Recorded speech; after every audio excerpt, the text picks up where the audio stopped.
So I'm really excited to have today's guest on. Her name is Laura, and some of you may already follow her on Instagram. She's better known on Instagram and under the handle 11 Holistics.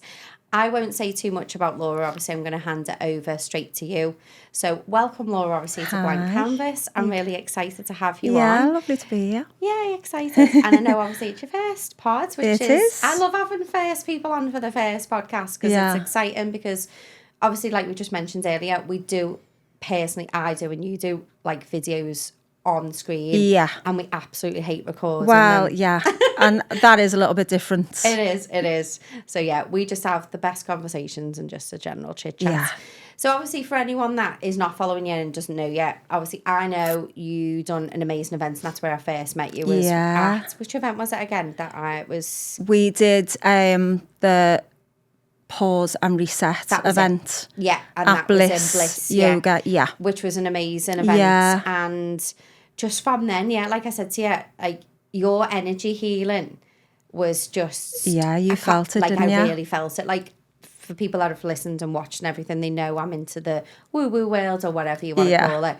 And when you were, like, on my head, I was like, wow, and I told you, didn't I? I was like, felt like the emotion coming up and stuff like that. Straight away. And it was straight away for me. And I've had sessions with other people, and I'm not saying like other people aren't good, because they are in all their own areas. But for you, I was like, wow, that was like instant. And so for people that don't know energy work or a little bit, do you want to explain a bit about what I'm talking about? Because like everyone, like you say, you can go to different people and, you know, energy work spans such a, like, it's huge, really. You know, everyone kind of channels in their own way and delivers in their own way. And I always say this to clients when they arrive, is that just put any other session out of your mind because everyone's so different. And the way I deliver is probably a little bit different because I do very much concentrate on the energetics of the body and what's happening within you. Yeah. So when you come to me, I'm kind of reading your energetic body like a blueprint. So I want you to go away with a real knowledge of like what's happening in your own body so that you kind of know what's going on and you know what you can go away and work on. You can come to me with something specific that you're maybe struggling with or you're going through, and we can pinpoint and go through something more specific if we need to. But yeah, I mean, that session that you came to was a combined session with energy work, breath, which is another part of what I do. And we did it with yoga and meditation, so like a nice yin yoga. So yeah, that was gorgeous. And then you came to me afterwards, didn't you, for a one-to-one? One-to-one after that, which was amazing, which was what I needed because, like you say, it was obviously it was the energy and the yin yoga, and not done them either. Yeah. And I just felt, obviously, most people you're drawn to their energies and you think, you know, that's sort of the healing I need at that time. 100%. And you are right, where obviously I came to, you know, I'm fine to say it was obviously the grief side of life, like losing my mum. Yeah. And I do feel like we store grief in so many ways. Like, it's such a massive, what's the right words? I do believe, and I've said this before on here, the energy within your body, like when you're sick, when you're ill, really does affect it. So like when you say, I've used this example before, the weight of the world on your shoulders. Yes. You feel heaviness. Well, you hold that energy. So when I do energy work, I will feel that in the shoulders, and that's kind of where the phrase comes from, is energetically, that's where we're holding it. So things like grief is something that I work really closely with because of my own grief journey. So I think I understand grief on a level, and it was kind of like a reason for me to go so deep into this work, was because after I lost both my parents, like 2 years apart, and I was already doing energy work, but I kind of needed to understand more about what was happening within my body, because the grief journey is such a wild, strange thing that if you haven't experienced it, you think it's going to be one way, and it's actually completely different. And I think there's so much that comes with it that we're not taught. People don't talk about grief. We don't discuss things. We're not like coached on it from a young age. So when it does come along, Yeah, I was like really curious as what was going on inside my body. And then obviously went on a big journey with working with other people who are going through it, because energetically that has impacted us in such a way that if we then understand what's going on energetically, if we understand how it's impacted our system, our chakras, then we can have like a level of understanding and give ourselves what we need. Yeah. You know, rather than what tends to happen, which is we go through different stages of, you know, being in a survival state, then going into like being very numb, very disconnected. Yeah. And then we go straight back into life because we have to. And then years can pass and we've never kind of come out of that survival state, and we've never actually navigated our way back to a place of happiness or joy. We've just really kind of walking around as a bit of a shell of ourselves with a lot of stored emotion that we don't know what to do with. So that's where, for me, energy work, it was just figuring out what was where and what I needed to give it, and then teaching other people was like, it was just like the best thing that I could have ever. Like the light bulb's gone off, and it's like, wow, this was always my calling. Yeah, you know, when you kind of come out of a situation like grief, and on the other side, you realise almost maybe why you had to go through it, or, you know, that it led you to something that was going to be, I don't know, helpful to people. I get that. It is something that, you know, because it's a massive thing that you've gone through to lose both parents in such a short space of time. Yeah. My heart obviously goes out to you for that, because Thank you. obviously I've lost my mum, and I can totally... it rocks your world, doesn't it? Yeah. Like, and you've hit, like, there's quite a lot of things you've said there, so I'm just going to, like, dissect a few things, because one, we definitely don't speak about it. People do not speak about grief. It's like as if, like, it's almost think you're never going to go through it, and it's the one thing that everybody is going to go through. It's part of life. Isn't it? And it's crazy how, like, you say no one speaks about it. No one, like, navigates you through it, or, like, there's a rule book, or, you know, like, and it's awkward when somebody has passed. Yeah. Then people then go, how do you deal? Like, people don't know how to act around you, No. what to say, and your heart breaks because you understand. Well, yeah, and it changes like the dynamic in so many ways. And again, these are ways that people don't talk about, is how it does change. Yeah. How you show up in your life now, what you maybe will tolerate that you wouldn't have like you won't tolerate 100%. Now that you did before. Yeah. Maybe connections that were strong then aren't so strong, or just purely because people don't know how to handle it. And then, you know, I noticed like things like that changed for me massively. You know, like connections were lost, or things that I used to kind of do or be interested in, it all changed. But that is part of the journey. But again, nobody talks about it. They don't. What was the biggest thing that did change for you, would you say? Probably my lens of how I look at life. Yeah. I think it maybe doesn't, the things that used to be important, maybe like the vision board and this and this goal and that goal, like that kind of lost all its appeal. Yeah. I was in a survival state, and for me, it was like, how do I actually continue to live this life, and how do I feel happy again? So how do I get through today? How do I get through the week, the month? And you kind of, your lens changes onto like the smallest of things. So that's what I like to teach people, is that just focusing more on the smallest things that are going to, you know, inch by inch, get you back to a place that you're happy again and you're joyful again. Exactly. And I totally resonate with that, with what you're saying, and in the sense of your lens changes. For me, it was very much like, I was like a bit of a stressful, but not a stressful person. That's probably not the things. I would get like very, like, I'd stress over like stupid things. Yeah. I was probably a perfectionist. Yeah. I probably still am a little bit. I'm a Capricorn. It's just in the nature, Yeah. unfortunately. But I used to, like, some things that I'd go, that would really wind me up, or would really stress me out, or it really, really doesn't. They seem insignificant. Exactly. Like, you know, like you get road rage or something, or like I'm just using that as an example. Or I'd be like, oh, it's fine. And, you know, like, I go like this to people now, like if they're like, and like, oh, there's something, and I'm like, just like, I'm like, yeah, put me phone off. It's all good. Okay, it's all good. It's funny, isn't it? Because I Yeah. think, like, I've had this conversation with, like, people in my life that have lost people and grieve, and that, yeah, I do think that those kind of, like, small things just... They're just It's not. weird, They isn't just it? don't Like, bother you you anymore. don't. It's so and weird. if you can navigate yourself back into like a healthy, happy place, you do realise. Like I look back now, it's been 5 years since I lost my mum, and then obviously 7 since my dad. But Yeah. I think I look back at the previous me, and I probably was again quite highly strung.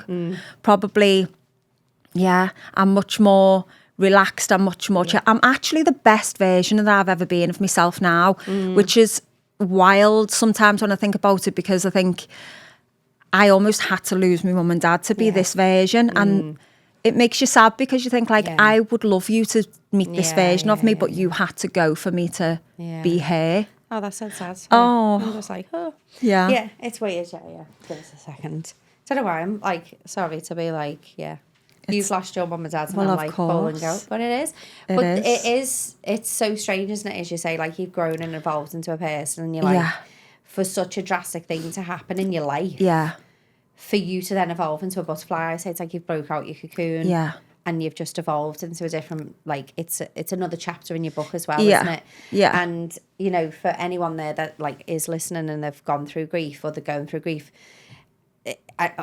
a rephrase, gone through grief, I think you constantly go through grief, to be honest. You do. It just shows up in different ways, doesn't it? Yeah, to be you honest? start to recognise actually how life is really filled with grief, and it's not, obviously it's not just death. Like grief covers, you know, maybe a path that you thought you were going to go on and you don't, you know, something that you've Even like hoped for, breakups, you know, like, you know, people who maybe want kids and haven't been able to do that themselves, or there's so many layers to grief that I don't think a lot of people realise that they're walking around feeling, because people will come to me and maybe they haven't like lost someone, but they'll tell me something that they've gone through and I'll say that's grief. Yeah. And they'll be a bit like, Oh, that's grief. yeah. So that's when we kind of need to energetically work on that. And I've got to say, I wouldn't be this person now sitting here feeling this way, being, you know, feeling happy, if I kind of hadn't followed the steps that I had, which was to work on myself energetically. And, you know, basically energy work is working on stored emotion. So grief can make us really go like close up, because if you look at it on an energetic side, our root chakra is really disturbed, and that's our like centre for safety and stability. So as soon as we lose someone, especially a parent, that's like very disturbed. Now our body will just naturally kick in with a response, which great, because otherwise we wouldn't get out the bed. Exactly. You know, we need the body to kind of go like, right, rescue mission. And it kicks in with, you know, the nervous system, it's fight or flight, whatever it puts you into, like your survival state. And then when your body's in that survival state, it's going to look through your system and say like, right, what do I not need right now? What is not useful to me while I'm making this person survive? And what's not useful is emotion, because this is the heart chakra, obviously. This emotion, like if your body thinks that in the body's eyes, in the energy's eyes, it's running away from a lion, because that's what your survival state is. It's a predator. Doesn't know that it's loss or grief. It just knows that it's making you survive. So if you're going to run away from a predator, what do I not need? I don't need you to be crying. I can't have you cry if I'm getting you to run from. So let's lock that up. So that's what it does. And as well, I think, because if you are going through that initially, like the impact of what's happened would probably have a huge life-altering effect that we can't cope with. So again, the body's clever. It goes, right, I'm just going to park that one. But it also goes through like your sacral chakra, which is your centre for aliveness and creativity and joy, because, you know, don't really need you feeling all joyful and playful if you've got to run away from a lion. So it goes through the body strategically and it switches off what it doesn't need, and then it keeps you in that survival state. But what we don't recognise is then we need to then come out of that survival state at some point. And this is why, for me, energetics, working alongside the body, the system, the breath, can then kind of gently just guide you through that time and start working on opening up the heart chakra down the line, you know, stabilize the root chakra, and then let that heart chakra kind of do what it needs to do. Because if we do kind of live with those stored emotions in our heart long term, it's going to have a real detrimental effect on how we show up and who we are. It does, and also it physically affects you from an illness point of view. Oh, 100%. Like massively. Like I don't know if I mentioned, I've spoken on this before, but I was diagnosed with FND, which is functional neurological disorder, which is like an autoimmune disease. Yeah, basically. I know all about it. Yeah, and when you when I met a homeopath years ago, because he didn't know me, and I've said this before, he didn't know me, and then he literally described me almost, like said certain things, and I was like, oh God, he'd say like, oh, the knee means this, or like you say, the shoulders mean this, the heart means this, and things. Yeah. It's like, oh, that's a bit weird, because like I've got pain there and I'm not feeling great there, and what he's just said makes sense to me. And then even when I went to Walton Neuro, and the head of like one of the guys who diagnoses MS, because that's what I thought I had, and some of the doctors did at the time. When I went to see him, and I was with my mum hadn't passed then, and he literally described me as a person, and when I say like massively, like every single thing he was saying, he said, I see it in people like you all the time. Are you this? Are you this? Are you this? Are you this? And my mum's going to me, tap me up. That's it. That's you. That's you. That's it. Yeah. And I was like, but at the time, I'm experiencing all of these symptoms in my body, which is associated with a very big list of what people with MS have. Wow. It's identical near a lot of the symptoms I was having. And I was like, this guy thinks I'm making it up. This is what I'm thinking in my head. Yeah. Because at the time you're thinking, are you just dismissing my what I'm feeling? Because basically you're saying like, oh, it's all in my head. What you're saying, like FND is basically all in your head, and you know, you're causing it yourself, is what I felt like when I walked out of the room, burst out crying. Wow. But that's when I probably went a little bit on my journey then. Yeah. I was probably always a bit into the woo-woo world or whatever, like meditation stuff, but I sort of ramped it up a gear. Yeah. Because I thought, well, this homeopath makes sense to me. Yeah. There's got to be something in it. There's more answers in there. Yeah. And I think like with you, when I've had a session with you, for people that haven't had any energy healing, and like when you were on my throat, when I'm just trying to explain for people that haven't had, like it felt like a heavy, like it's like a heat, but like you feel like your throat's almost closing up, because obviously my throat chakra was off. That's one of the chakras that, if there's a lot of energy in that throat. I mean, it's not going to be for everyone, but it wasn't painful. Like but it can, because it's the throat, it can feel a bit like and you can feel it, because people go, what is it like, you know, and you're not on me, you're not like this. Like you're nowhere near me, but that's what I'm saying, that energy that is trapped needs to escape, because you do store so much, and that's why you get so ill. And I do think when people really look into it and do a deep dive themselves and go into this world, there are a lot of alternative things that are out there, and that is the one for me. Like I don't really go down the big pharma route for a number of reasons. But for me, it is definitely this route. And do you find that a lot of people that come to you, do you get like a mix of people that have never had it, or they've been on it? Yeah. I do get a mix of people. I think obviously, you know, like for me, a lot of my business is word of mouth. So they'll tell friends and family, and like people will come, and it's a big mix of people that have had and haven't. But I just love it, because I'll teach someone something that they don't know. And it's, you know, we're not taught about like the workings of our body and our emotional system. No. We're never taught that. Not you know, that at all, no. Nobody tells us how to navigate it. So when I explain, well, this is how your body's holding everything, and this is how it'll always will have done it, people are like, wow. Yeah. It's like the light bulb moment, isn't it? Yeah, wow. It really if is. If we'd have known this. If only we'd have known. Yeah, and but again, like I love the fact that I work a lot with, like I work with women. Yeah. And do you work with men at all? Sorry, like no, only women, only women. Although, you know, down the line that may change. But I work with women, and a lot of women with overwhelm, women who are just, you know, they're just at max capacity with life, and even kind of teaching them and helping them through like how they're feeling, and you know, like life being so chaotic. being able to say, right, when you speak to your kids, this is how you can teach them, because let's teach them different. Yes. Let's not bring the kids up the way we all were, which was a bit like, don't really look at your emotion. If you're sad, no, don't be sad. Be happy. Oh, it's fine. Let's distract you from that. Everything's fine, isn't it? Everything's fine. It's like, and also like emotions like sadness or anger, we're told they're bad. So what do people do? They kind of like stuff everything in. Exactly. And then they get to adulthood and then they've got all these emotions all stored. And then it just blows up. Like that's what I was like, because I used to say, like my mum used to say to me, oh, she goes off like a bottle of pop, or because I would store, even when I was a kid, because you'd store it all and then you just explode. Well, you've only got like, you are like, I say that a lot, to be honest. You're like a Coke bottle, it's just going to burst, because it's got to come out somehow. Exactly. And obviously, you'll get one person who will explode and it'll be an angry outburst. You'll get someone else who it will go very inwards and they can suffer with like terrible anxiety. Even depression, like this is what we're dealing with. It's stored emotion.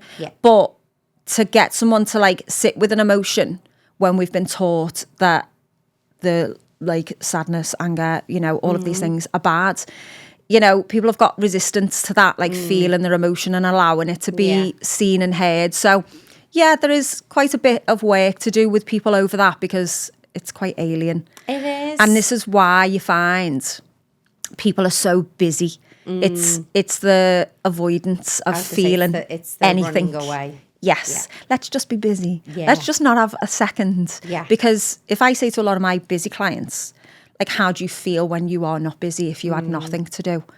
I can see it in their face instantly. It's a bit like, I was probably one of them. the jitteriness of like, always busy. I don't like the idea of that. And I understand. You've become quite uncomfortable with that. But the business is going to just drive you into the ground.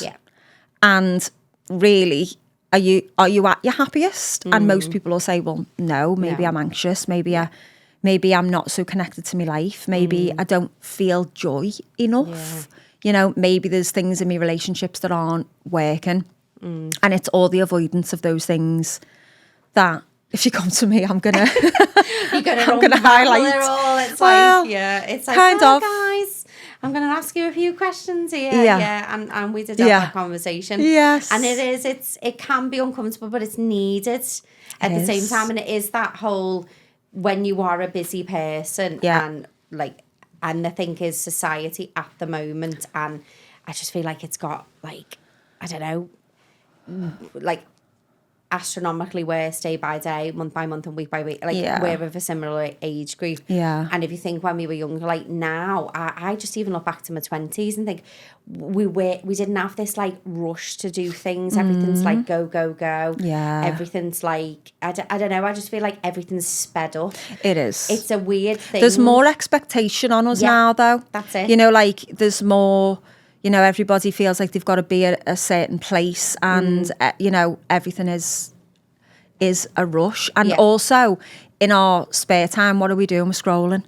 So what does that do? Like these quick bursts of dopamine, they're just keeping us like really constantly, just like we need more, more. And people's plates are really, really full. Like if you look at women now, there was a point in history where women did one thing and they didn't do it all. But now women do it all. So, they've got like jobs full time, maybe they'll have kids, pets, at home to run. They'll have their own hobbies. You've got to fit in the gym, blah, blah, blah. It goes on. It goes on, And I think, to me personally, I just think it's, I'm not trying to be politically correct. I just think it's unrealistic. I just think it's an expectation, it's completely unrealistic, put on women, which is, you can have it all. In my personal opinion, I just generally don't think you can. Well, no, there's only so many hours in a day. Exactly. Well, that's it. There's only so many hours in a day. I think women are too hard on other women. There's quite a lot of them out there. And I just think there's some that, if you want to choose to have a family, bring your family up, good on you. If you want to go and have the career and you don't want kids, good on you. Prioritise what's good for you in your life. Don't 100%. Look at what, like, the keeping up with the Joneses, do you know what I mean? It drives me insane. Like, you've just hit the nail on the head. Family, career, you're trying to juggle, going to the gym, keeping fit, running a household. Do this, and then, no wonder there's so much pressure put on women, and they get to a certain age and you're like, fuck, I've hit the wall. And you go, what's hit the it wall. all for? And a lot of people have kind of like, you know, they've had this list, you know, from a young age of like, these are the things I want to achieve. And it might have been like, you know, go to uni, maybe get a job, family, husband, blah, blah, blah. Yeah. And they'll go through life like a steam train to get it because that's what they've been taught. Great. But, you know, if we're not like dealing with what's in here and dealing with our emotions, what tends to happen is each goal that we reach, we don't kind of feel the connection to it. No. We don't feel like happy. We don't feel like centered and it's not enough. Like, and I have women say this to me all the time, like, I'll achieve something and then it'll be like, what next? Yeah, what next? Yeah. Because that is the way our nervous system's been wired now. So when we look at like goals and when I talk to people about where would you like to be? What do you want in your life? What would you like to call forward? I always have to land it back to how do you want to feel? Yeah. When you wake up of a morning and you look at your day or your week, how do you want to feel on that day? You know, do you want to feel chaotic, mad, like I haven't got a minute, can't breathe? Or do you want to wake up thinking like, oh, I feel happy, I feel peaceful? That's kind of where we need to like, that's where it's like a bit disjointed and we have to like wind things back and get there. That's kind of like where we need to go. 100%, and it is so, it's literally, you've hit the nail on the head with regarding like, how do you feel? And this is the problem because we were so, and I was one of them on the train wanting to have this and this. Yeah. And like you achieve everything. You're like, oh God, it's like, this is not. But what now? But what now? Like what next? What and now? now I'm very much different. Yeah. Because I hit burnout, I've hit rock bottom and everything else. Yeah. And it's sort of like, it gives you that wake up call. But I think it's so important for people that if they are listening and they haven't hit that rock bottom now, but they're thinking, shit, like I am on the verge of. Yeah. It's so important to reach out to like other things like what you offer or what other people, like just to know that you're not alone in how you're feeling. Yeah. Because again, they don't speak about it. Nobody speaks about it. No. And I think it's a generation trap. Yeah. I think our generation was taught like hustle and grind culture. Massively. And it was really like, it's put upon you, you know, we're starting to like wake up to it now, like what we were conditioned for. Yeah. And we were. And I do see a difference in the generations below. Do you? Yes. Yeah. I'm seeing that they're recognising that maybe isn't like, you know, isn't the way they want to be. They want life to be a little bit slower. They don't want everything to be so manic because they're probably looking at people like our age who are like, they're like, oh, I'm okay, thank you. Are like I don't want that. Pulling the hair out. So it's I do think there's a level of that, but there is a way out of that, you know, like it's just that you probably have got to find the right person to work alongside and touch upon the things that are going to help you. So for me, obviously energetics, which would mean you come to see me. But I teach an awful lot about things that you should be implementing in your life that are free. Like I don't believe that you have to do everything through somebody else. For me, like the breath is the biggest anchor, and I couldn't teach energetics without saying your breath. Your breath is the thing that is going to change your body chemistry. So let's start doing that. Going out into nature, being outside, being out. One for me. Yes, honestly, like get some daylight in your eyes. You know, be around like nature, listen to the birds. Bringing yourself into the present moment, into the body, like out of the thinking mind. Like recognise that thinking mind will go and go and go if you don't stop it. Let's just be in the body. You can do that anywhere. So the things that I like to teach are things that you can implement into your life, into your routine. But it's just probably doing so because you've been so used to doing things the way you've done. Well, it's not the wrong way. Well, it is the wrong way and right way. It's just the way, like you say, the way we've you've been been conditioned and taught. And it's just about breaking those habits and knowing that you can form a new one. patterns, new wiring. Like I'm obsessed with like neuroscience and the brain and everything. Like I'm obsessed. And I just think that there are, like we've mentioned, there are ways. We're all conditioned by the way our life has been. The first 7 years are so important in a child's life. But it's important to know that when you are older, that just because you've been wired and programmed to being at this point, you can form new patterns. Form new. I was going to say, what's the words I'm trying to think of? general rituals or whatever you want to say, like you saying go out into nature, do a bit of breath work. Like, I mean, I'll be honest, I do a bit of breath work every time like I come to the studio. Like in the car, I just take a breath in, breath like, and you know, people can YouTube it or whatever they want to do. It's not like you have to be an expert, because I think that's the thing with people. They tend to think that like meditation is like, oh, gotta switch your mind off. I'm not going to be good at that. I'm not going to be able to do that. It's like, it's not about being good or bad. It's just everybody will meditate completely different. It's insane. Like, I meditate and still some have that noise chatter. It takes me a while to zone out. I've been meditating for a very long time and I still get that. So. Yes, so do I. Yeah. But you know what? For me, there's so many ways to meditate. So I really love presence, like I just said. If the idea of sitting there trying to clear your mind is just going to send you loopy, then don't try and clear your mind, but give your mind something to do. Yes. So come into the present moment. What can you hear? What can you smell?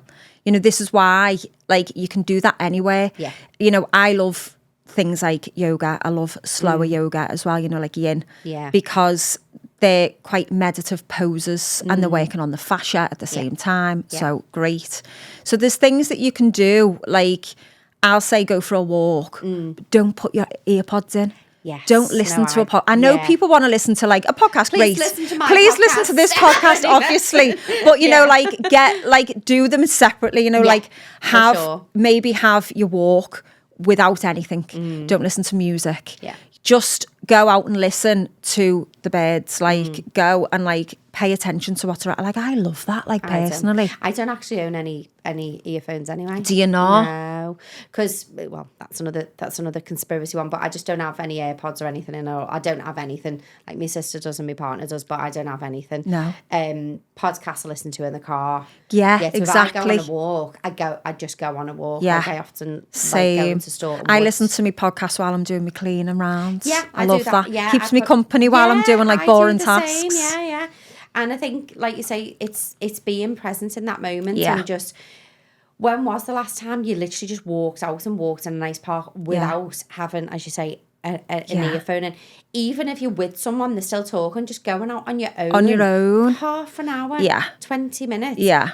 Trust me when I say it really resets your nervous system massively. It really does, because I even say this to clients, because even if you've got a garden and, you know, open your windows, because even like this is how the body will work. If you can hear birds, that tells your body there's no predator in the area. Because I didn't know that. If there was a predator, the birds would be silent. Oh, wow. So even your body will just register that it's somewhere safe.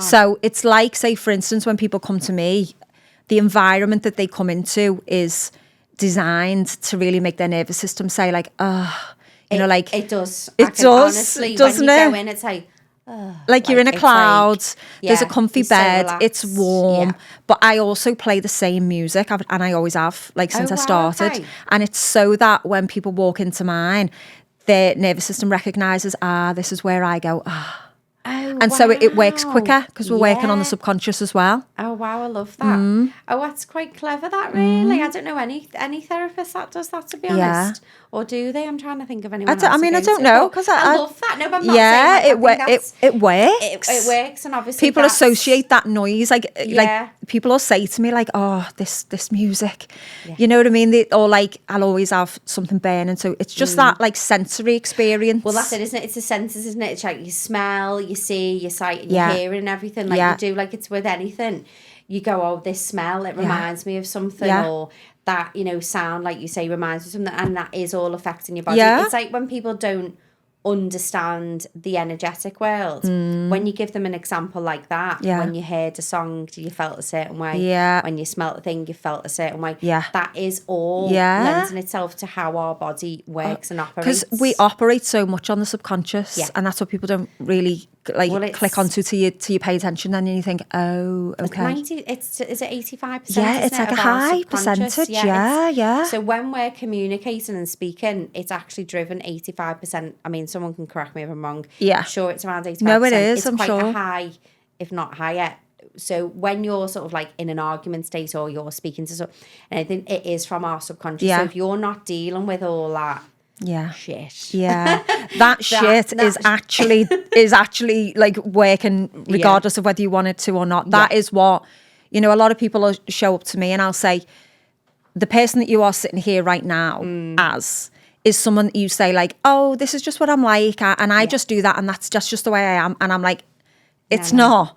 That's just stored energy that's making you have an emotional reaction in a certain way. So whether it makes you quite passive, maybe a people pleaser, or it makes you quite, you know, maybe angry or like snappy.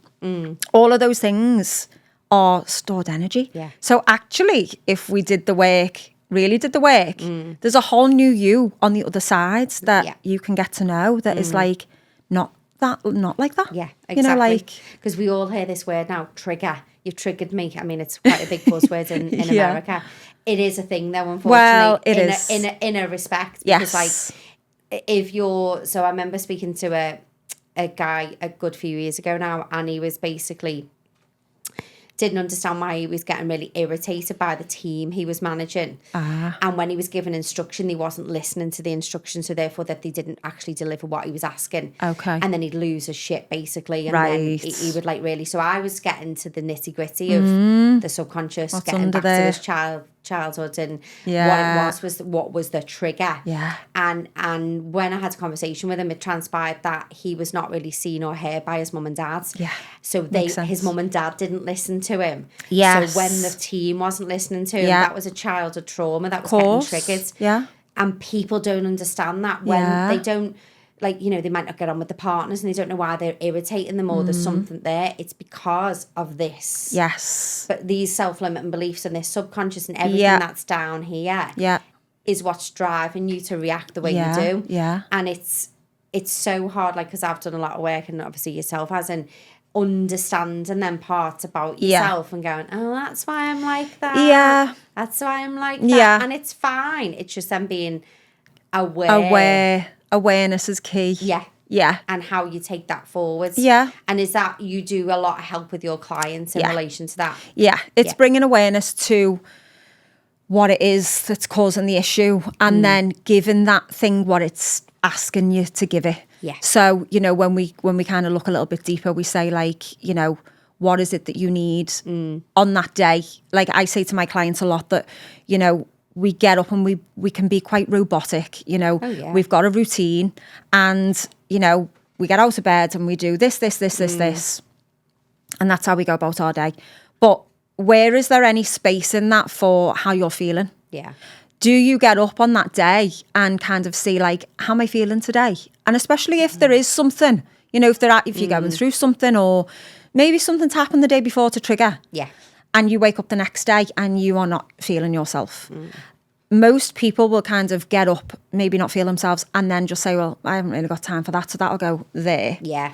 And then I'll just crack on. But then that is going to affect your whole day. It's going to come into things. It's just going to feel horrible. Yeah. So what I encourage a lot of people to do is to get up and say to yourself, and actually like ask the question out loud, how do I feel today? And you know what's a weird thing when you ask yourself, the answer that comes, it just comes. Like you don't even know that you're feeling it until it's almost like someone outside of you has asked you, and you just go, I feel angry today. Yeah. And so once you've answered it, because I'll do that to myself, and then I'll go, oh, am I? What's just come out there? It just comes out. So then I'm like, okay, do I know why? Yeah. And then I'll kind of try and like go, yeah, because that happened, or yeah, just because this. And I'll say to myself, right, okay, I'm going to give myself what I need today. So as much as I've got to go about my day, I'm going to go about my day and maybe just cater for that. Yeah. I'm going to look after me, you know what I mean? You've got to think of like, you're looking after yourself. Exactly. So what, do I need to go and punch a pillow? Do I need to like, you know, give myself like, go and get a chocolate cake, or what do I need to do to make myself feel a bit better today? You know, if it's that you are feeling really overwhelmed, or you're feeling quite sad, if it's grief and you're feeling quite heavy, what can you do in that day that is going to make you feel that little bit like nicer? You know, you might need, you know, comfy clothes and, you know, put something nice on the telly if you get a chance, or you might need to not sit in that conversation group and you might need a bit of silence. That might help. So rather than just charge through the day without checking on yourself, like start seeing what you need and like give yourself that. And I think the thing is, that's an amazing thing, what you just said, and given, you know, a good tool for people to really take note of. I'm definitely going to take note of that one. Good. Because I don't say that when I get up. I try and not be so robotic. Yeah. I definitely don't look at my phone. I don't look at any emails till I get into the office. Good. And I'm trying not to do that at night time, to like scroll. I'm being really... Oh, you're my A-star student for me. Thanks. Cash on the edge for me. But the morning time, and then I try and switch it up. I've got cats and everything, so I try not to just get up, get ready, sort the cat. Yeah. I try and, it sounds stupid, I try and like change it up. It sounds a bit mental, but you are right. Do you know what? On an energetic way, it doesn't. It sounds perfect. I was just like, no, I'm not. I'm going to start doing things differently. Yeah. And like just mix up, like sometimes if I haven't, like, I mean, I do have a dishwasher, but like if it's just me in the week, I'll purposely leave a dish in the sink because I go, no, Joe, because I'm going to get up and I'm just going to wash them dishes in the morning and put them away. Yeah. Just so I'm physically doing something different instead of just getting up, getting ready, going out, feeding the cat and going straight to work. Does that make sense? I love that because, you know, a lot of people will come to me and feel quite stuck energetically and they'll be in a place where they say, nothing's like changing, like I ever feel like I'm stuck in the same loop.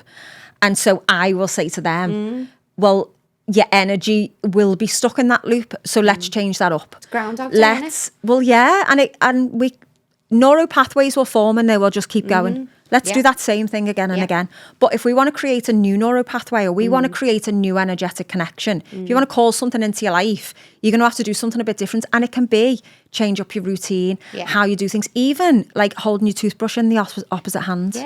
Things like that. Drive a different way to the gym or to work than your normal route. I do that. Yeah, so rather than just do the same exact, yes, create new energy because it'll get really stuck. Yeah, and as you say, like I just said, it's like Groundhog Day, so repetitive. Yeah. And then you get so resentful, then you get bored, and then it gets irritating. Yeah. It's all these emotions. Well, because where's the dopamine coming from when it's just that, you know? And that's when we start to, like, we'll try and get dopamine from things that maybe aren't that helpful.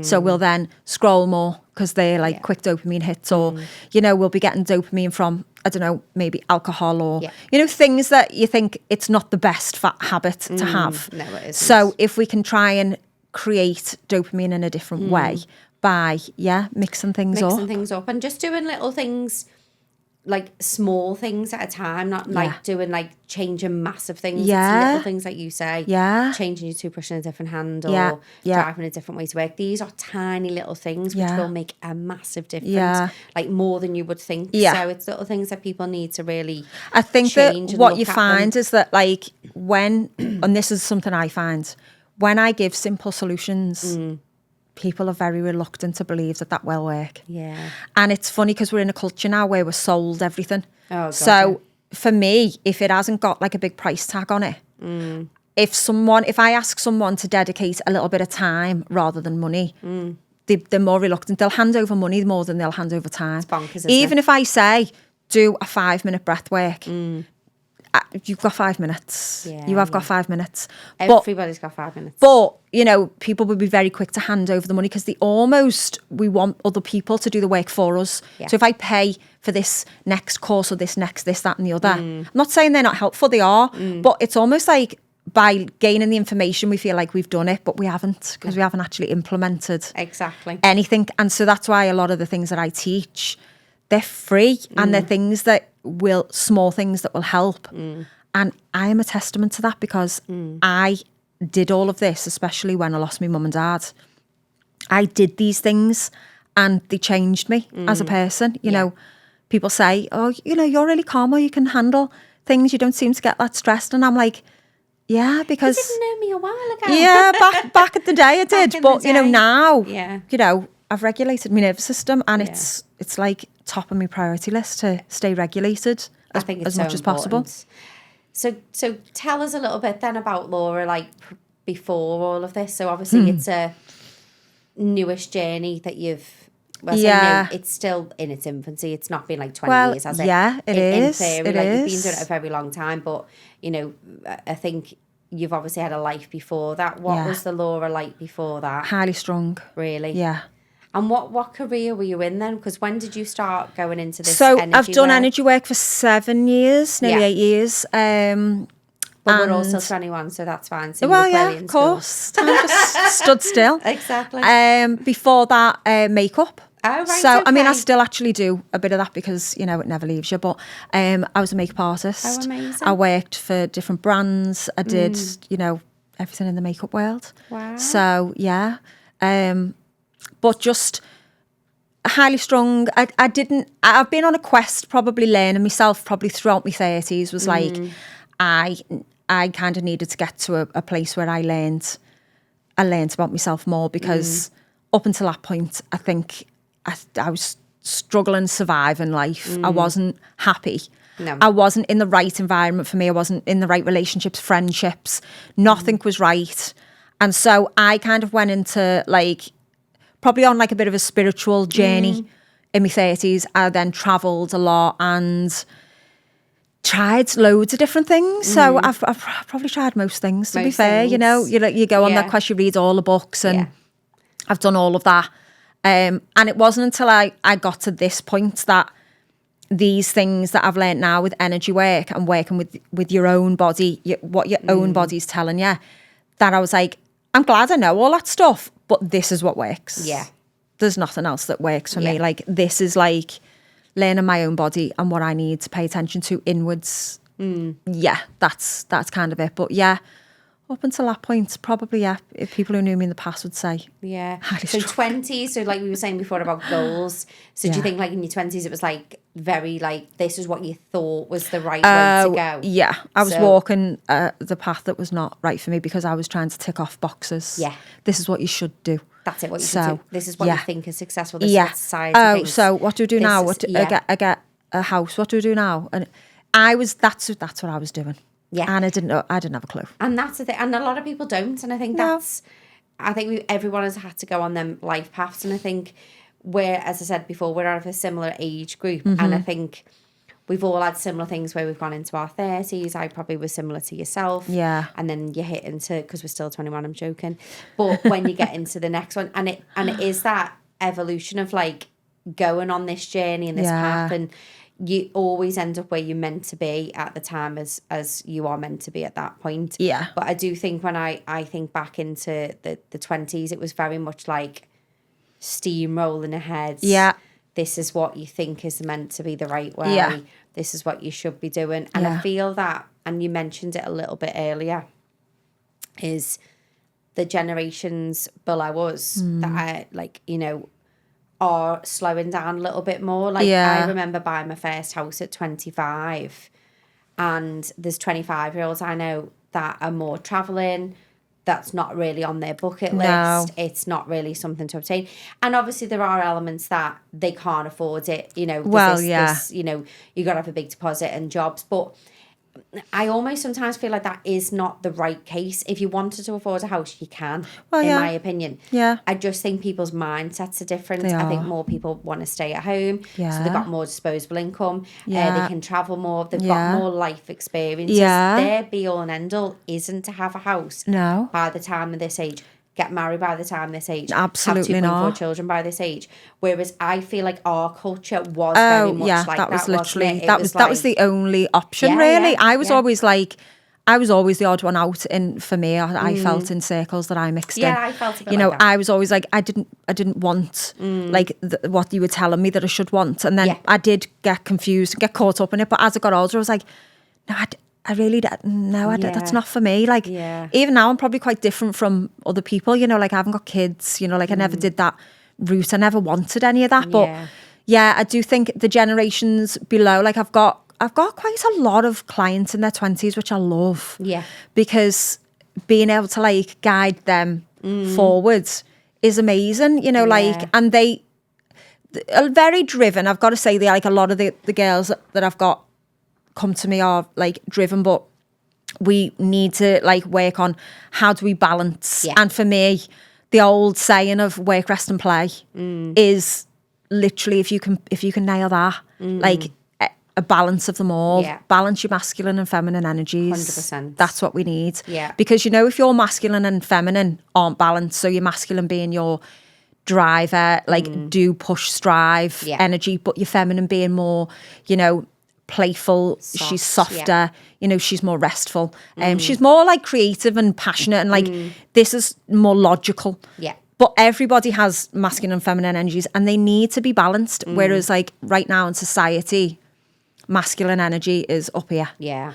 Feminine energy is, you know, when I ask women, you know, what in this realm do you do in your life? And they're like, doesn't exist. Yeah. It's over there on the back burner, because really we're taught that's not very important. It's not important to be restful. It's actually like, I need to be productive. It's not important to be creative or playful. They're on the back of the list. Yeah. But what I say is, but with it being back there, it means that you're driving with this empty cup. You know, you're driven in this masculine, but that's going to burn you out without this. Massively going to burn. And I think, you know, what you just said there, if they're not balanced, it will affect you massively. Yeah. And I think that there'll be a case of, only because I'm saying probably from experience, when you are so driven in your masculine, because I was in that state forever. Yeah. Like, you know, that was me. And when you're not really in your feminine, it really does affect you massively. Yeah. And you get to sort of a certain point in your life and you think, oh, wow, I've just been in that energy way too long. Way too long. And then you think, oh, you're missing out on things, you know, and like, you know, people that were in the feminine, if they've started families younger and stuff like that. And I feel like there is such a massive, don't want to get too, like, you know, conspiracy theory, I say. But I do feel like there is, what you've just said, there is a massive drive for women to be very much in the masculine. That makes sense. I don't feel there is a lot of positive talk, if that's the right thing I'm trying to say, around the feminine energy. Like, you know, promoting women. I mean, everyone's got a choice and do it, but I do feel like there's a very much a campaign, or, you know, marketing to be in that energy, in that space of like, let's be driven, let's be bold, we can be like men. I definitely think women and men are two different entities, and I think 100%. women are amazing. I think men can be amazing.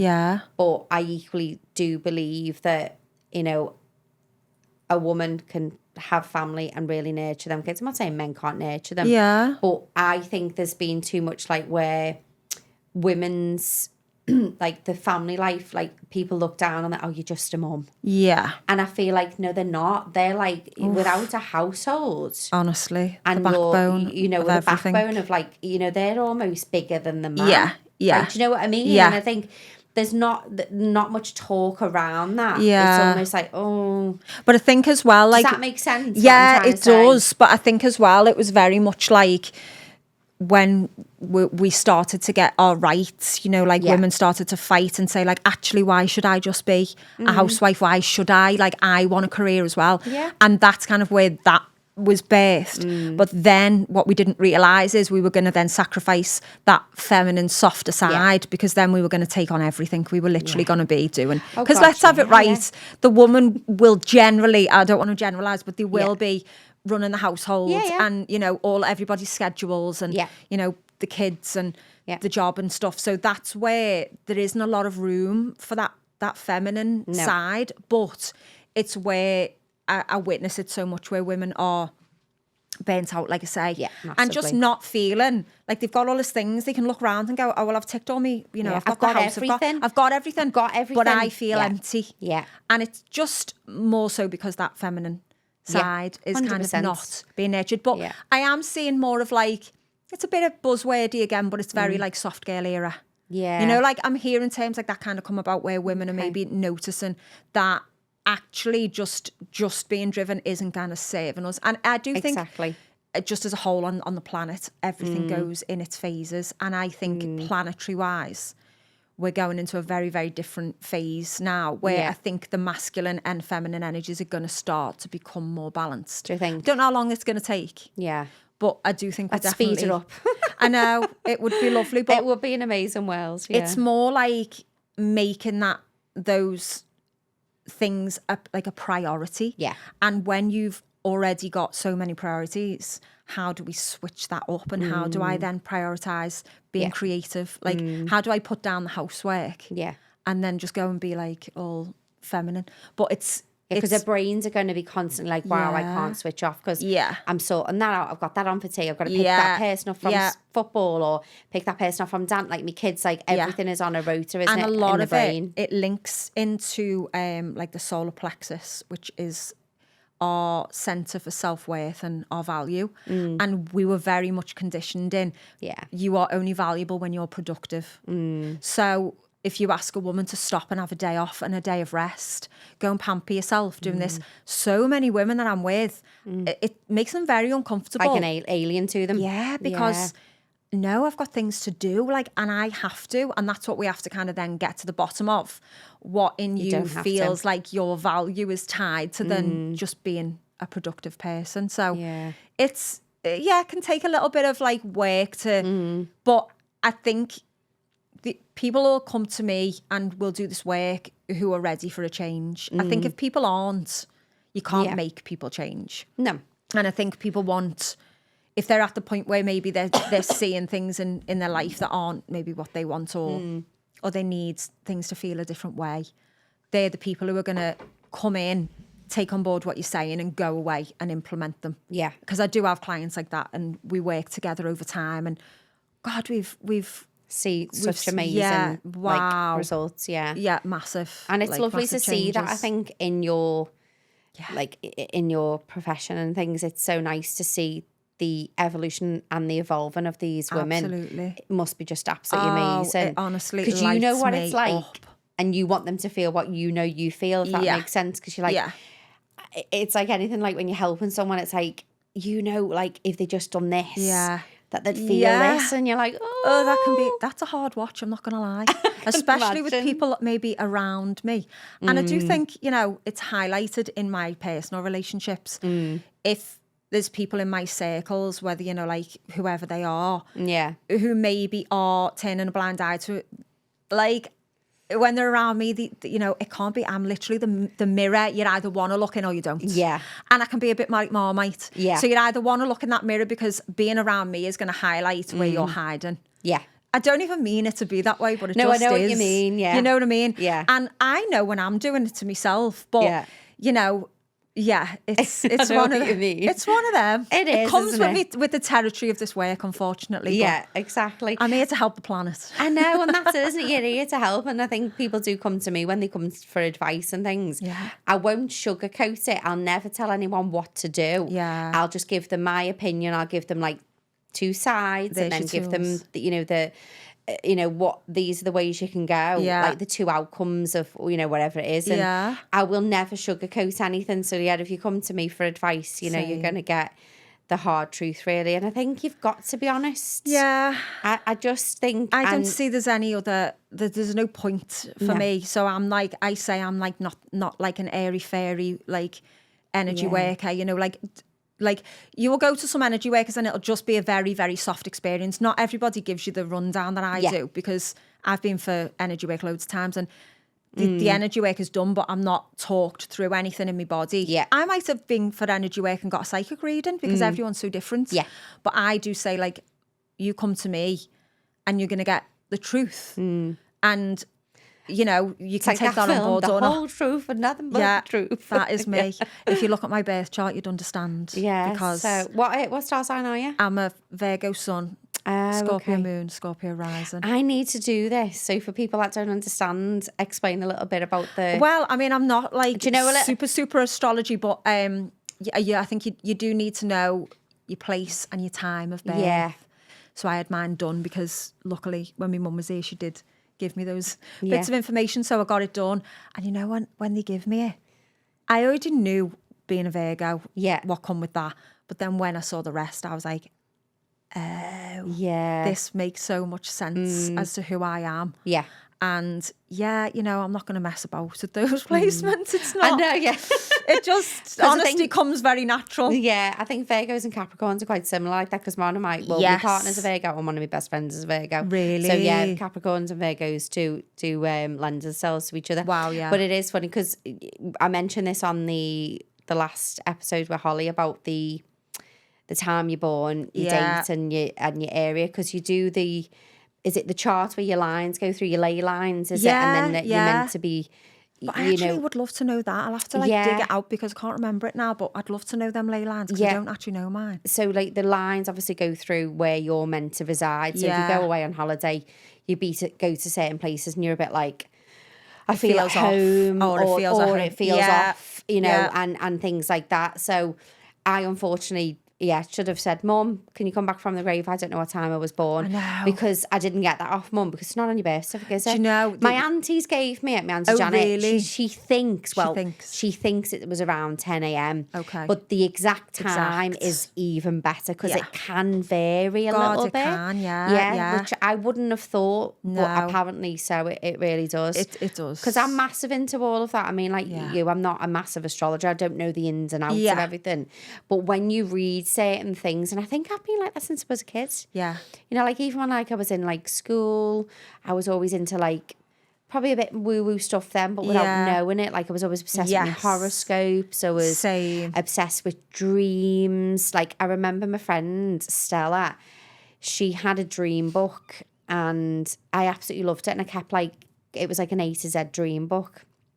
And I'm obsessed with dreams. Like I've had so many dreams that messages have come through. Wow. And then they've come through to... So that's where your like psychic gifts kind of sit. And then I've been to psychics where they've said your messages come through your dreams. Oh, wow. Yeah. So it's so weird. Like you need to keep a book at the side of your bed and write your dreams down.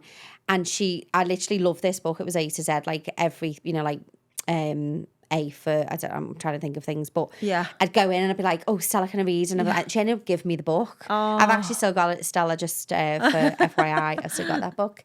So yeah, the book's probably I've had it since I was 14. So yeah, only a couple of years. And I still love that book and I'm really obsessed with anything like that because I just think that the spiritual realm or however you want to see it, universe, God, or however you see things, they're always sending you messages, and especially because we've lost people. Well, I just think there's so many things that come through. Would see my mum was very in tune. She was like, we always used to call her head witch. Oh, wow, amazing. So she brought us up to be very open-minded spiritually. She taught us about our like gifts and our intuition and our third eye. And funnily enough, she taught us all about death. Like death was like a huge topic in our house. Like anyone that died, you know, it was never like a taboo subject. It was like, I mean, Mum made us understand that like death's part of life. Yeah. And I will die and, you know, I'm not gone. Yeah. My energy might not be the same. Yeah. And I tell my clients, energy it can only transmute and transform. It can't be destroyed. No, it can't. And that's scientifically proven. Well, yes, exactly. So, you know, we might lose our physical form, but we're not gone. And then, you know, we're in a vessel, I say. It's a vessel. So I think that's probably why I ended up where I am now, doing what I do. And then understanding that, like, we can connect with that energy. And top chakras are going to be important for that, you know, like your crown, your third eye, because they're your chakras that are going to almost be like a phone line. I would say to my clients, think of a phone line or like a radio signal. Yeah. So we can be tuned out of or into the right frequency, but if you want to, you can strengthen that. You know, you can strengthen those,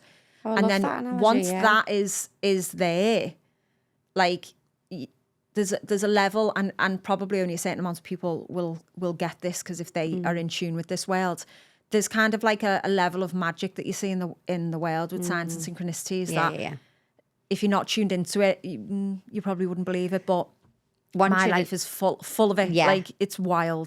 It's actually wild. But it is mad. It gives me life. Yeah. And I can actually communicate with my mum and my dad. Oh, amazing. Like I can speak, I do talk to them all the time, you know, like, and I will say like, you know, because funnily enough, it's my dad's birthday. It would have been my dad's birthday today. Oh, which is why I chose the date when you give me them, because I thought, as you know what, I'll go on my dad's birthday. Oh, bless. But if I say, listen, where are you guys? Like, show up, please. I will get the signs and symbols that we have together. Oh, wow. They'll just pop up everywhere. So I love that. Like, you can. Yeah, you definitely can, But, for sure. you know, it probably is something that you'd have to, like, either people turn up to me and they're very already in tune. Yeah. That gift is already there. And it's like, I've always had this, but I don't really know what to do with it. Or I have to kind of introduce people to it. And Yeah. then people are quite curious and want to work with it more. So then, again, we'll do the energy work in order to work with that more. So obviously happy birthday to your dad. That's Yes. amazing. I didn't know that. Oh, that's lovely. Maybe that was a sign. Yeah. Well, he's it was when he said let's- the dates. I was like, let's go I on love that that. Yeah, that is amazing. Yeah. If you don't mind me asking, what was it your mum done then? Because I mean, my mum was very spiritual in a lot of ways. I mean, part of it, she used to say she was an atheist, she didn't believe in God. Then before she passed away, she was believing in God. And my mum had a very, like, she wasn't a psychic or a medium. Like, she wouldn't, like, she didn't, like, charge people, or she didn't go out, and that wasn't a job. Yeah. But she would have a set of cards, and she would often, like, get messages through when she was younger to people, and would do readings to the odd person. Yeah. She, again, used to have weird dreams. She used to have this recurring dream Oh, wow. of it ended up being September 11th, weirdly. Stop. So my friends, if anyone's listening, I'm not sure if anyone of my friends listen from high school, but there was a couple of friends that knew about this dream. Yeah. And when it happened, they were like, that was your mum's dream that she was having. And I was like, yeah, because she kept having it. She'd wake up on fire, like out of bed, on fire. And she said, there's a massive tall building and there's just people jumping out on fire. Oh, my And when she said, God. she was saying it's a skyscraper by water. And she said, and everyone's screaming to get out, but they're all like, and she would wake up like she was on fire. Honestly, it still gives me like, And she kept having it. And then it happens, and I remember watching it again in Stella's. Should be dedication to Stella. I was in Stella's when we seen it on the news, and my mum was in Harry's bar in Crosby, and I was like, we ended up ringing each other, and I was like, that was your dream? And she was like, yeah. I was like, bizarre. Isn't it? Then she had another one, which was a nightclub, and the fire exit was locked and they couldn't get out. Oh, my God. And she kept being like, because it was the time I was like going out and stuff, and she was like, She was just scared for always you. when you go, Look for the exit. look for the exit to make sure that you can get out, make sure they're not locked from the inside, there's no chains on them. She was always like pedantic. And then I can't remember where, it was somewhere abroad. I can't remember if it was like Germany, or I can't remember. And I'd it have to check. happened. And then it did happen. There was something like that. So she was very, and with regards to her passing, I think she potentially knew she was always going to go at 55. Really? I always had a weird feeling that something was happened to me at 35, because that's when I lost my mum. Bethany, my sister, was 13. She always had a weird feeling, which she did tell me like years later, that she knew something would happen at 13. And she was always, growing up, Bethany's very like gifted. She used to say lots of things when she was a kid. But she always had this feeling that mum wouldn't live till like she just knew she would go. But we always put it down to the fact that mum had Bethany when she was older.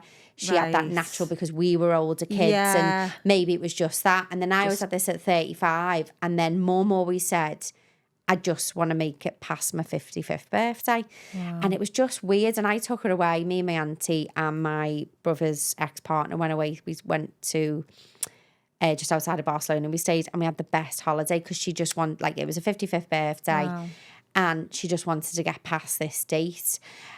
But she did pass away in her 55th year. She got to her 55th birthday, she was so young. the May, and then passed in the November. So mum was very much, probably a little bit similar, probably not as, your mum seems to have like really got into the third eye and stuff like that, and a lot.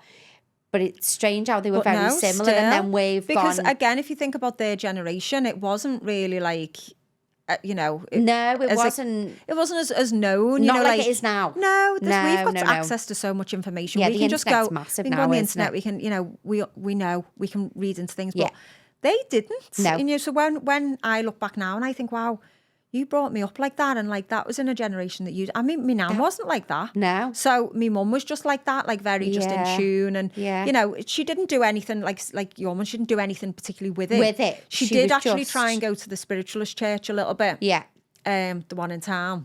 Oh, I know. Yeah. She went to that a few times because I think she was thinking, shall I develop this more? But being a mum, she just didn't. Yeah. But there was always madness going on in our house. There was always like mad experiences. There was always like, you know, ghosty experiences Yeah. and all sorts. And we just got so used to it. And people, if I tell people, they're like, oh my God, were you not terrified? And I was like, No. and even with things now, you know, Yeah. since my mum and dad, like when my mum and dad both died, God, they were doing all sorts. My dad was putting the telly on in the middle of the night, you know, like putting me Alexa on in the middle.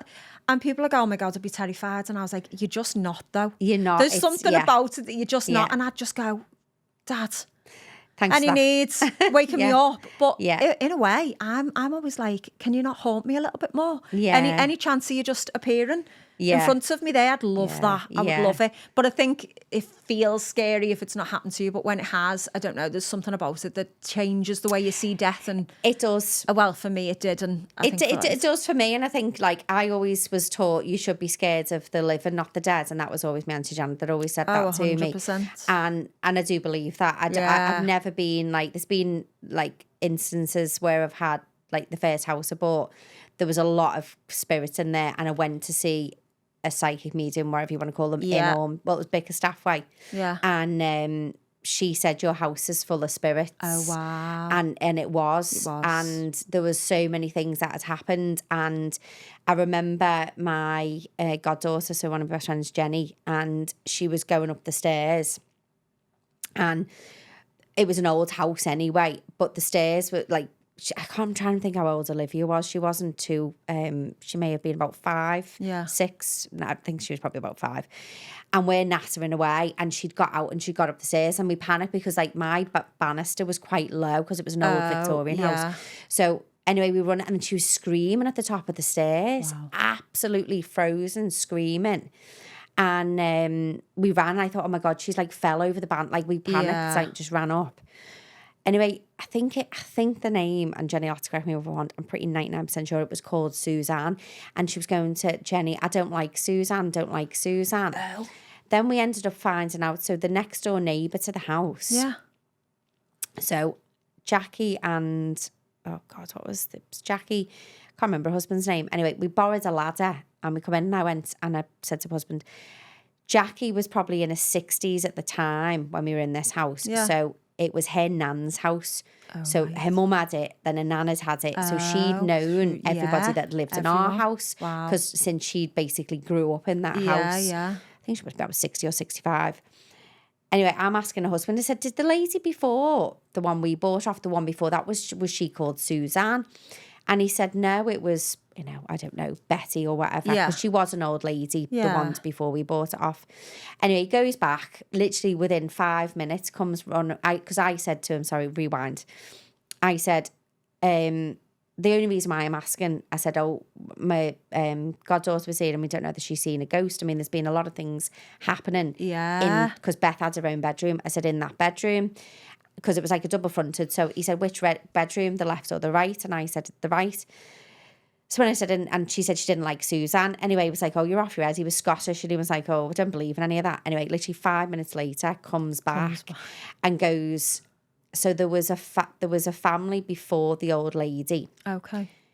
And this was when, obviously, Jackie was a kid. So she was around 10, 11. Oh, yeah. And they went to live with their auntie and uncle in that house. And there was a girl called Suzanne. Oh. Yeah. Wow. And he said, and that was her bedroom. Wow. Where all the mad stuff. So my keys would go missing, end up in that room. Things would just turn up in that room. Stop. And it was that bedroom. And did you ever do anything cleansing in the house or anything? No, I think to be honest, I didn't, because I didn't feel like she was a bad spirit. I felt from them we acknowledged her, because we didn't know what happened to her, because this is the weird thing. So Jackie doesn't remember what happened to her. Oh. So it was very strange, the whole thing anyway. Yeah.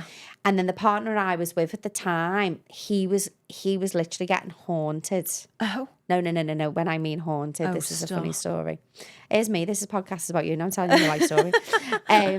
I'll quickly tell you this one. So he was, I wouldn't say he was like me or you, like really spiritual. Yeah. But like he didn't really dismiss it and say it was totally rubbish. You know, he would just take on board what you'd say. And one night he felt like somebody had stroked him and was whispering Graham in his ear. Stop. Yeah. And I'm turned over the other side with my back to him, and he like wakes me up and he's like, did you just, and I was like, no. I was like, weirdo. No, so just didn't think nothing of it. We had like a divan bed, but you know, the drawers underneath. Yeah. His drawers would be open all the time. Wow. We always, with him, the alarm used to go off literally religiously around 3:00 all the time. Wow. And I was like, oh, for God's sake, the alarm would go off. Just loads of things. I'd go, and you got to go and sort that alarm out. There was just lots of things with him. Yeah. Anyway, got rid of him because he was a wrong un. And They were trying to tell you. basically trying to tell me. Yeah. But again, I won't go into the dream, but I was having recurring dreams about an incident Oh, yeah. which was relating to him. Oh. And I had that dream from when I was about, I'd say about 19, age 19, till he left. And when I say I had it, I'd have it like 3 times a year, maybe twice a year. Wow. I didn't have it every night. No. I'd be lying if I said that. I'd have it like, you know, every so often. I'd have it at least once or twice a year. Didn't have that dream ever again because when I got told something, the dream made sense. Wow. Not one time did that alarm go off when he left. No keys would go missing. No. Nothing in that house. And I lived in that house for over a year, if not a bit longer after he'd left. That's how connected you were. So it was, you know, I do believe, like you say, I was never scared. No. Because I didn't feel that energy was scary to me. Does that make sense? And I'm sure there are some, like, not very nice Oh, God, yeah. entities, but I've never come across anything like that. Yeah, no, I've always come, like I say, my auntie used to say you should be scared of the living, not God, absolutely. not the dead. And I think and I think for me, like, being so open and in that world, it does help you with grief. It does help you. I think so. I think it's such a comfort. I mean, I find that people that come to me are, I would say they're all very open-minded in that way anyway. I can't see someone like, I don't think I've ever had anyone come and say like, I don't believe in any of this because they wouldn't be there. Yeah. Most of them turn up, to be honest, and say, it's really weird how I've come across you. Yeah. It's really strange. This happened. And I go, no, strange. it's what I get all the time. Yeah. People, I always say people are guided through my door. Yeah. Like they are guided. So I do think it is really a deep comfort. Yeah. And I love to be able to like work with people with that and maybe, you know, help them like connect to that because sometimes we can really get in the way and block it. Yeah. Because I like to say we just like to be our human selves. And sometimes we forget there's like this whole infinite like universe and outer intelligence that we are connected to, that we are part of. Yeah. But we can get very like human and in our human brains. Yeah. So then we can really very much like switch off these top chakras and not give them any attention and just, you know, go about our life. But not only does having those two like switched on and connected help us to connect in that way, you know, maybe with people who've passed or give us comfort. Yeah. But also that divine intelligence, and whether it's your loved ones or, you know, God, whatever it is that you connect with, does help you with guidance and intuition. This is what, when you say like, I just had this like knowing, I had this intuition, or I just so happened to hear that conversation or go down that road instead, and that is through these chakras. So that is why it's really important that we recognize that and we stay switched onto it, because when you don't, I say to my clients, you are just taking the world on as though it's all up to you. Yeah. And you are just making things so much harder on yourself, when for me, I know that I am guided by something so much bigger, and that I can kind of lean into that and say like, I'm a little bit stuck here. I don't really know. So give us a hand, please. Yeah. Whoever it is, you know, who's listening today. But like, please, like, give me some answers. Yeah, I'm like, throw me a bone. Yeah, anything. Anything, but then guys. It's giving it the space to land. So I can't say that. I can't ask God, or I can't ask me mum and dad and say, I'm really stuck on this. Can you give me some help? And then just be like really busy and not give me brain any chance to rest. So I'll make sure then that I do like go on my nature walks and just stay very like present. Yeah. When I say I go to the canal by mine and I walk, and my clients know this because I put it on my stories all the time, where I'm just walking up and down this canal, like just mesmerised by the whole thing, because it's like Wind of the Willows. I just love it. I love but that. Honestly, like I walk up and down the canal and I will have the answer to whatever it is on that walk. It'll just come to me. Yeah. And I'm like, I've made space for that to land. Whereas yeah, clearly if you're just going to be like hectic running around you're constantly, you're not gonna hear it. You're not going to hear it. And you're not going to see it either. You know, no. it can come in so many forms. No. Like, I'm probably similar to you. Like, I've gone on walks before, and I've gone on a walk in Staunton Woods, and it's a lovely place. And it was weird. It was I think I did actually do a video on it on socials, and I was asking the guides messages, and I was just like asking this question. I was like, right, okay. And I was asking for lots of little signs, and the little butterflies had come, and I was like, well, no, I really want like something solid and concrete. And I wanted to see a robin. Now, robins are not like in this, because it was probably maybe May time. You don't really see robins in the summer, do you really? Anyway, like going into summertime. And this robin just literally, when I say I was walking, flew like right across your eyes. And like literally just plonked. And I just was like on my own, laughing in the woods. Yeah. You'd think, God, someone locked this woman up. No. Like, you know, no, someone seen me. I was like chuckling to myself. No, I am the same. And then I couldn't get my phone out because this thing, and then it just went. It'd go. And I was just like, and then it went to a little further tree, and I just said, okay. And just carried on walking. Yeah, because it's like the noticing and the acknowledgement of like, I get it, I hear you. Yeah, thanks for that. Yeah, and you know what? Sometimes it's not always going to be the answer that we want. And I speak to clients a lot about this who are so determined that they've decided on the route, and this is the answer, and this is where I want to be. And I'm like, it might not be where you need to be. So you've got to be a little bit more open to that. And like, there might be a reason that that's not supposed to work. There's got to be an element of surrender. Yeah. And like you can get like a nudge or, you know, an answer to something, and it might be a different direction. And that's it. And I think sometimes like people are so fixated on everything being perfect, or like you say, they're driven to that point and think that's it. Well, yeah. And you get like given a shitty stick. Like I say, you know, the universe will give you 3 signs, and like if you don't make a change or do something and it's not where you're meant to go, and like you get a big box with a big red bow on it, and there'll be some like crazy disaster thing, and you're like, oh my God, that was not where I was meant to be going. Why has that happened? I think what people don't understand is if you've asked for a certain thing, it's going to require you to be a certain person to get that thing and to live that life. And so what needs to change if you are going to go from A to B? What needs to change in you? What habits need to leave? What character traits do you now need to either like change or grow into? And so to get you from A to B, it's not that it's not coming. It's just that the challenges along the way are building the character and the person that this person's got to be. So instead of looking at it as like, well, I want to go there and I'm getting all this, recognize what is the challenge in this. What am I being refined? How am I being refined? What is this teaching me? Okay, maybe it's teaching me to do this or to do that.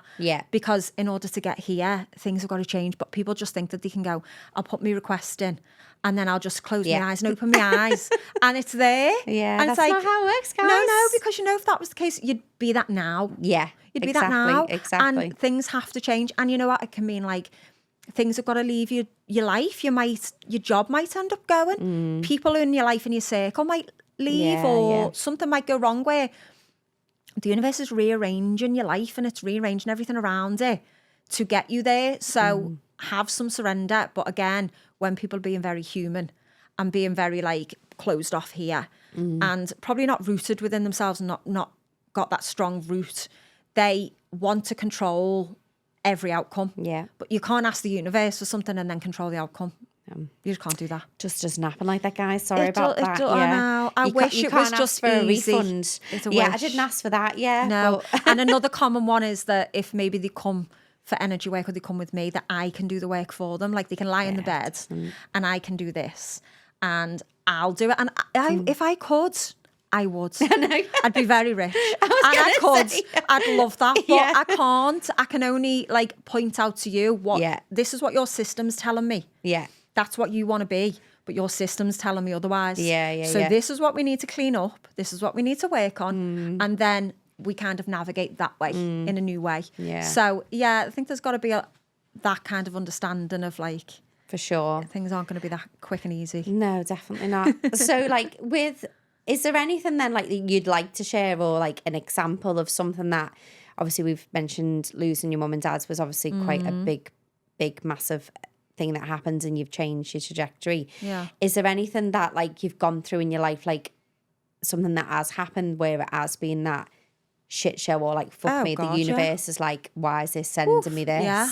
Oh, yeah. Anything that you'd want to share where you think like, that was that, this then Oh, happened. And yes, honestly. Even like, it loves, like, I think the realm that I'm in, it kind of goes with the territory of like, we're just going to teach you in a really hard way so that then you learn and then you teach other people. Yeah. I've kind of grasped throw that. a load of shit We're at just you. going to like pull the rug. Yeah. Yes, definitely. Yeah.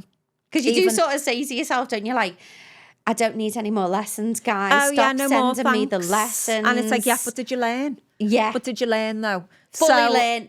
Probably not. I'm not sure I did. Yeah. Yeah, I'm just going to throw another definitely. one at you. Like last year, I come out of a relationship that was 10 years. Oh, that wow. happened like quick. It was literally like, it was there 1 minute, thought it was going over here, and it went, no. I was literally picked up by the universe, no, plonk. Wow. And I literally felt like I blinked and I was in this like new life. And it went on that way. I kind of got a real sense of when I was in this new flat, like I just very intuitively heard like, work on your nervous system. So that's what I did the whole of last year. I just really went to town on just working on my nervous system, knowing that I was going to have to process heartbreak and I was going to have to process what had just happened. Yeah, because that's a lot, that. Yeah, and it really was. But I think when you followed grief, I don't know, it felt easier than, it's not grief, is it? It is, but it's not the same as like someone dying. No, it isn't. But you are right, though, it is a form of grief, because somebody did say that to me when I split up with the partner, when I was saying he was getting haunted and whatever, rightly so, he should have been. But anyway, when that relationship ended, that was after 13 years, I think, 12, 13 years. And somebody said to me then, it's like grief you've gone through. Yeah. And I was like, oh. And I still remember the woman who said it to me, because she'd lost her partner, he got run over. Wow. Like at like 22, 23, they were engaged, got married and everything. God. And she was an older lady, and I was, say not older, but older than me at the time. And I was like, but you've lost your partner. And I was like, how can you like... Yeah, and but she was right. recognised. But it is a form It's of a grief. loss, and especially it's a loss. if you, but they're still alive. If you thought it was going to go one way and it's gone a different way, all right, if you walk away, it's a bit different. But when it's just ended, then yeah. And I think for me, like last year then was really regulating my nervous system and kind of just doing that. But at the same time, as soon as you're single, you do kind of just go off making all plans and doing nice fun things, and you kind of like going out with the girls and going fezzies and whatever you're doing. You're going on a fun time. And funnily enough, this year, I walked into this year, and I think this year I said to a lot of people that is being me hardest year for grief. Because, and this is what we don't understand with the grief journey often, is that because when I went through the losses, I had a lot of distractions in my life. So, I lost my parents, but I had a lot of other distractions. Then obviously last year, and I spent time regulating my nervous system. So as soon as my nervous system was regulated, what did it do? It sent the signal to my heart chakra. Oh, hey, it's time for you to release. Feel this. Feel this if you'd like, because I'd made space. Yeah. And so this year, the grief come at me. Wow. And luckily I was so prepared. Yeah. And I had to feel this grief after like 5 years after losing my mum and like 7 years of my dad. So again, like I say, because I understood what was happening. But I think a lot of people wouldn't really get that, and they just wouldn't understand why all of a sudden they've been like, skittled. Yeah, it is. Just in the middle like of a rug nowhere. getting pulled from underneath you, like and you then say. you'd have to, like, I've had to give myself what I've needed this year, which, you probably don't expect this down the line, but it is the way it works. And it's just part of a grief journey. You've got to kind of be understanding of what that journey is going to ask of you at different points in time. So that's what this was for me. Wow. On a funny one. Yeah, it is a funny one, and you're like me, we can joke through things, but equally it is so hard and painful. Yes. It's something. I remember someone saying to me, a guy I used to work with messaged me on Facebook after mum passed and said, it's like a shit club you don't want to join. Yeah. And I was like, yeah, you're right. It is a shit I actually club you wrote that don't in want to join. one of my posts, I think last week or something. I said like, yeah, it's a shit club you don't want to join. Yeah. And it is it's something that unfortunately we'll all be in, but you don't want to be in, but you will. Yeah. And you've just got to navigate through this, and hopefully, like you, obviously, as you say, you prepared yourself. Yeah. And you can give yourself grace and go through it. And understand it. Yeah. But for people that are possibly have gone through or they're going through, like what you just said, like you've made that space and so many years on. Yeah. And it's hitting them, or they may have just gone through it right now. Yeah. What would you, is it a little bit of like advice you'd say to them that aren't really aware like you are, to sort of what they could do to be kinder to themselves? Yeah, I mean, I do think it's quite important to maybe get the right help. I think I do believe that maybe working alongside someone that can help, whether it be energetics, which I think is really important, but I also do believe in talking therapies as well. So doing things that are going to feel, you know, like helpful and to be able to navigate you through it, because you don't know what's happening. But yeah, just to be kinder on yourself. I mean, I've actually got in the pipeline right now is something that I really wanted to do, is just like a grief workbook. It's just going to be a free resource that, you know, hopefully it'll be done in very soon. And I just want it there as a little guide to explain to people what's going on in their body energetically when they go through grief and what to maybe expect. So hopefully that'll be quite helpful for people. That'd be amazing. Yeah, I think that's needed. Yeah, I do, because it's such a weird, lonely, crazy journey that we all go through. It is a weird thing. Like I was a bit like, I just threw myself. I was busy, kept myself occupied. Obviously, I took responsibility of Bethany, so she lived with me. That was a priority. Yeah, and just sorting out everything else and stuff. So you are very much like, you park yourself at the back and you just go. Yeah. And it is that case of like, when you get to a point, and that's why obviously I found you, because like years later you're like, oh no, I definitely don't think I've really processed it. And then it does come up, and I do think it is something that you're just gonna have to, you process, and then there'll be something else, and you know, but it is that constant thing. You know, as I say, no one's ever fixed, whether it's grief or like, you know, you work on yourself. No, it's integrating it into your life. Yeah. But I think what makes me the saddest is to think of someone going through grief and just living with it in this really heavy, sad way forever, that they can't access happiness again. But that's what I want for people. I want them to know that, yes, you're going to have to live with grief. Yes, it's going to come up at different points in your life. And we're going to have to like just do what we need to do in those seasons. But you can actually go back to feeling happy and joyful, and get back to joy. You said something on your Instagram a couple of weeks ago, it might be a bit longer now, about, what was it? You said something about joy. It was a certain... Was it sprinkling joy like glitter through your life? That was it. I absolutely love that. Yeah. Sprinkling joy like glitter through your life. And I thought, fuck, she's just hit the nail on the head. It's just and it's the small, like the small bits of joy, because like I said earlier, it's the big things that you once focused on that were really important are not so important. No. But like, how do you get through the week?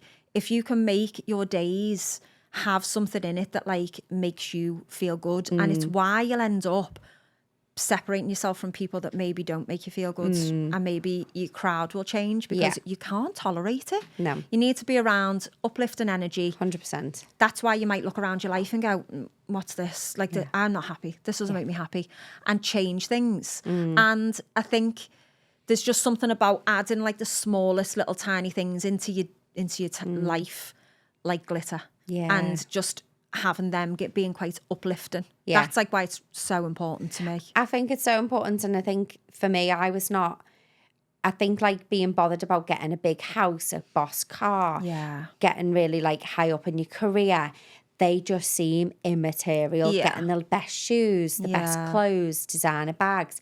I could not give a shit about that, excuse me French. It's just not important. It's about memories, creating things. Yes. And I think my perspective completely, I was probably a bit like that anyway. Yeah. But then it's it like really you go solidifies 10x. it. When you do, you're like, wow, like it's just not important anymore. And I think that's why you end up resonating with people that kind of get that. Yeah. And then maybe the people that don't, like, nothing wrong with them, but no, like there isn't, you just don't resonate anymore, because you think like, not. Well, I don't know if I can be on board with that, because that's not really what like life means to conversations, me isn't anymore. it? And having like, you know, and you're like, oh, this is just a no from me. Yeah. You know, like as you say, like people, there's nothing wrong with them, but you know, Yeah. they just, you know, and you just go in different directions. And I Yeah. just think your life's a book, and then that's your next chapter. Yeah. And I do think people need to be. It's sad that you have to lose someone, like you mentioned earlier, to change. I feel like I'm hoping people may listen to this and think, do you know what? Actually, I don't need to lose my parents to think, do you know what? Actually, I do want to change a bit of my life. Maybe not really give two hoots about getting the bigger car or doing this. You know, I'm going to spend money on doing the things I want to do that bring me joy. I'm going to sprinkle joy into my life like glitter now. Don't wait for something drastic to happen to yourself or to something in your life. Just do it now. And I think, you know, I did watch a clip on Instagram the other day. This guy was in somewhere up north, or I can't remember where it was. He was in a lake, and his wife was on a paddleboard. His kid was there. He said, I've just finished work. This is a free activity, apart from obviously paying for the paddleboard. He said, I am the happiest of being, so joyful. My wife's happy, my kid's happy. We're literally just in the lake, because obviously it was a hot day. Gorgeous. And I think if people really understood that things that, you know, bring you joy, or just getting back to nature, costs nothing. No. You don't need to have all these items. Like, if you look in your house, look how many thousands or hundreds of pounds you've spent in your home. Yeah. You can't take it with you. A lot of it is trying to buy the happiness, though, isn't it? Happiness cannot, money cannot buy happiness. No. And people go, oh, don't get me wrong, money helps. Don't get me wrong, it takes a bit of stress away. It can take some stress away. But you need to be happy in yourself. It's got to be the lens that you look through. And I speak to people a lot about like changing the lens that they look through, and 100% actually really curating like the lens and how much that's your responsibility. Because if you are always maybe look at your social media, are you kind of absorbing loads of like negativity? Have you like, do you listen to every bit of news? Are you like, are you watching every bit of like horrible stuff that's on the internet? Are you joining in with conversations that are negative? You know, like you've got to look around at like the energy that you're taking in, and you really curate it. Like make your Instagram or your TikTok like a really nice place to be, you know, like not a stressful place to be. Like everything negative is banned. It's literally blocked on my I'm a bit socials. like that. If anything comes up that's in that realm of like a negative anything, I've started unfollowing people. Unfollow. I've been doing the same, to be honest. Because you're taking that in constantly, and you don't realise not only how it can make that lens just then kind of like see things through that negative way, but it can also really, which I find a lot, it kind of puts people into like this fear state that the world is this like super scary place, and people are horrible and people are mean, and everyone's this and that. And when I talk to people, I kind of say like, right, okay, let's talk about like, what are you absorbing? What are you taking in? And since I have done that and curated everything around me, I won't have anything like that around me, anything. When I go out into the world, I go out and I see lovely things. I see helpful, kind people that smile. I just see nice things because my lens, you know, like my activating system actually like scans for that now, because I've trained it to. Because you've trained. And I think we are all own creators of our own reality. Yes. How we want to live is how we choose to live. Yeah. It's what we choose to see, exactly you say. And I think the more people that understand that and actually put it into practice, their life can change massively. Like I do have some noise on mine, and I can't see like people I used to follow I've now unfollowed, because again it's just that negative, and I haven't watched the news for years. I mean, it is a joke. Like I mean, I don't know how many prime ministers we've gone through, but there was one point where there was a clip of this woman on Instagram or something, and I thought it was a joke, and she was actually prime minister at some point, and I thought it was a take, should we say, because I generally didn't know we'd had a different so it was quite comical. But I just think, you know, if you want to, like my cousin does live this, she lives in her own bubble, and I go, stay in that bubble. I know, and that's what it is. I think a lot of people want to try and like say you can't live in a bubble. You've got to live in your bubble. I tell people, get in a bubble and create it yourself and live in it. And you know what? If it's fairies and rainbows, great. Yeah. Like, imagine hundreds of years ago when people didn't even know what was happening in the next village. Exactly. You know, we didn't have access to what was going on in every single country. Like, you have sometimes got to, like, really shrink down. What are you willing to take on? Your world, the people around you's world, but you need to take on every single person in the world's issues. Yeah. Like, we can't solve them, No. unfortunately. So it's, for me, it's kind of doing it that way. Yeah, no, that makes sense to me, because I do feel like as a kid I was always like, I'd watch like Children in Need and, you know, the awful programs and like Red Nose Day, and I think from a young child I was like constantly just worried about like everything, and it's like, oh, there's, you know, there's all this going on, and, you know, constantly just felt the need and the urge to constantly help people, and I think, you know, that was probably a bit of our generation. We brought up watching things like that.